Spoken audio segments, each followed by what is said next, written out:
नमस्कार मित्रांनो, अभ्यासवाणी या चॅनलवर तुमचं स्वागत आहे.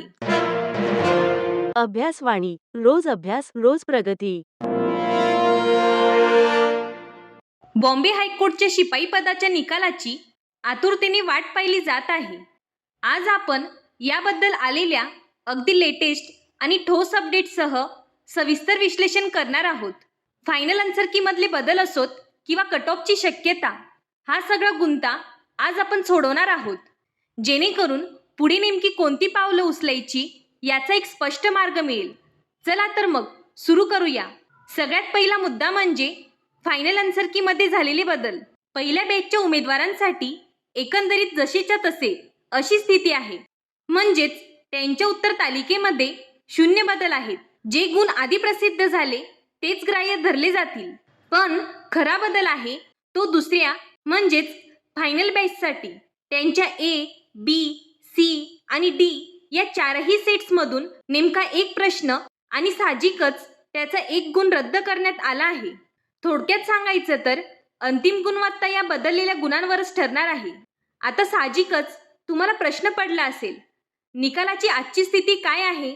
तर बघा मित्रांनो, ज्या उमेदवारांना 15 पेक्षा कमी गुण मिळाले आहेत ते दुर्दैवाने या प्रक्रियेतून बाद झाले आहेत.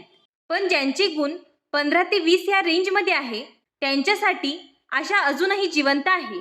वेळापत्रकाबद्दल बोलायचं झालं तर निकालाची सगळी प्रक्रिया पूर्ण झाली आहे. येत्या 2 ते 3 दिवसात हा अंतिम निकाल अधिकृत वेबसाईटवर झळकण्याची दाट शक्यता आहे. आता खूप विद्यार्थ्यांचे रेशिओ आणि कट ऑफ बद्दल खूप कमेंट्स येत आहेत. आता न्यायालय हे पुढच्या टप्प्यासाठी किती उमेदवारांना बोलवणार यावर सगळा खेळ अवलंबून आहे. जर जुन्या स्टँडर्ड पद्धतीनुसार एकाच 10 म्हणजेच एका जागेसाठी 10 उमेदवार हा रेशिओ ठेवला तर नक्कीच कट ऑफ हाय लागेल. पण यावेळी आलेल्या अर्जांची विक्रमी संख्या पाहता जर हा रेशिओ वाढवून एकाच 17 किंवा एकाच 20 पर्यंत नेला तर मात्र कट ऑफ थोडासा खाली येऊ शकतो. नागपूर, औरंगाबाद आणि मुंबई या सर्वच खंडपीठांसाठी हे गणित अत्यंत निर्णायक ठरेल.